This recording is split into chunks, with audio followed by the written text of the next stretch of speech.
अम्मा आज धीमे कदमों से पूरे आश्रम को देख रही हैं। ऐसे देख रही हैं जैसे कोई विदा के वक्त देखता है।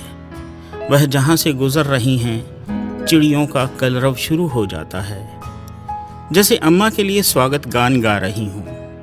पेड़ से झरे पत्तों की चरमराहट नश्वरता में संगीत धुन बजा रही हैं। उधर पंडाल सज गया है। नगाड़े की मृत खाल भी संगीत पैदा करती है, ज्यों बर्तन माही गूंज। तभी मंदिर आता हुआ दिखाई दिया।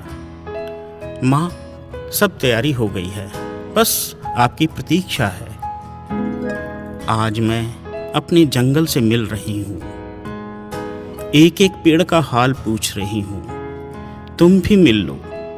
वह चलते चलते एक विशाल पीपल के पास आ गई हैं। पूरब दिशा का यह पीपल, पश्चिम में वह देखो वह वट, यह जंगल के बुजुर्ग हैं। इनको मैं हमेशा नमस्कार करती हूँ। अम्मा ने हाथ जोड़ लिए और आंखें मूंद कर प्रार्थना की। मंदिर अम्मा की आस्था देख हैरान था। फिर वे दोनों आगे बढ़े। तमाम तरह के पेड़ जैसे अम्मा के लिए झुक रहे हैं। बीच में एक छोटी सी चट्टान के गिर्द बांस भी उगा है। बांस देख, अम्मा कहती हैं, वह देखो बांस। इस बांस से किसी ने बांसुरी बना ली, किसी ने कमान। लालच, मैत्री, त्याग, पशुता, मनुष्यता, करुणा, श्रद्धा, भक्ति, लज्जा, ग्लानि, क्रोध, लोभ और प्रीति, यह सब मनुष्य के सहजात मनोभाव हैं, जो मनुष्य के साथ ही पैदा होती हैं। कुदरत ने आदमी को ही बनाया इस तरह है। कुछ प्रवृत्तियां आदमी में सहजात हैं, लेकिन उन अच्छी और बुरी प्रवृत्तियों को मांझने का काम समाज में व्याप्त सदियों की प्रचलित मान्यताएं और संस्कार करते हैं। अम्मा चलते चलते एक कदम्ब के पेड़ के पास पहुंची। तभी मंदिर ने जो दृश्य देखा अद्भुत था। अम्मा ने कहा, हम यहाँ कुछ देर बैठेंगे। तुम चाहो तो आश्रम चले जाओ, चाहो तो इस दुनिया से संवाद रचाओ। मैं बस 5 मिनट में आती हूँ। मंदिर आश्रम नहीं गया, बस वहाँ से हट गया। अम्मा ने कदम्ब के पेड़ को प्यार से छुआ, जैसे कोई माँ अपने बच्चे को आशीर्वाद दे रही हो। फिर वह एक पत्थर पर बैठ गई, आंखें मूंद ली। मंदिर केवल अम्मा की मन की ऊहापोह जानता है।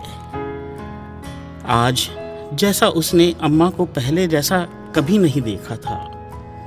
अम्मा मूंदी आंखों द्वारा अपने भीतर का संसार देख रही हैं या ध्यान में है, बस वह तो यही जानती है।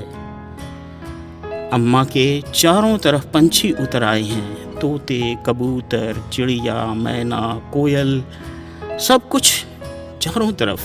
कुछ गिलहरियां भी आ गई हैं। कुछ दूरी पर ठीक उसके सामने अम्मा के पीछे तालाब के किनारे खड़े बेल के पेड़ों के समूह में अन्य प्रजातियों के पक्षी आ जुटे हैं। मंदिर उन पेड़ों के करीब चला गया है। यहाँ उसे तीतर, उल्लू, कौवे, बटेर, अबाबील, कठफोड़ा दिखाई दे रहे हैं। सबसे ऊंची डाल पर नीलकंठ विराजमान है। मंदिर ने देखते ही सर झुका लिया। उसे याद आया, उनके आंगन में एक खेजड़ी का पेड़ है, जिस पर सांगरी लगती है और अम्मी सांगरी की सब्जी खूब स्वादिष्ट बनाती है। अथाह गर्मी पड़ती तब पेड़ हरा भरा हो जाता और पूरे आंगन को छाया देता। इस पेड़ पर अक्सर यही नीलकंठ आ बैठता। जब भी वह दिखाई देता, अम्मी आंखें मूंद लेती। मैंने एक दिन आंख बंद करने का रहस्य पूछा तो उन्होंने कहा, यह भगवान शिव का पक्षी है।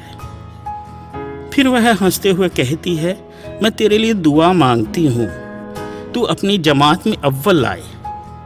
तब से वह खुद भी अपने लिए, अम्मी के लिए दुआ मांगता है। आज भी उसने आंखें बंद कर ली हैं। आज वह दुआ अम्मा के लिए मांग रहा है। ये अंश था मेरी नवीनतम पुस्तक, जो अभी हाल ही में प्रकाशित हुई है आधार प्रकाशन से, कस्तूरी कुंडल से। उम्मीद है आपको पसंद आई होगी। आप ज़रूर पढ़िए इस पुस्तक को। धन्यवाद।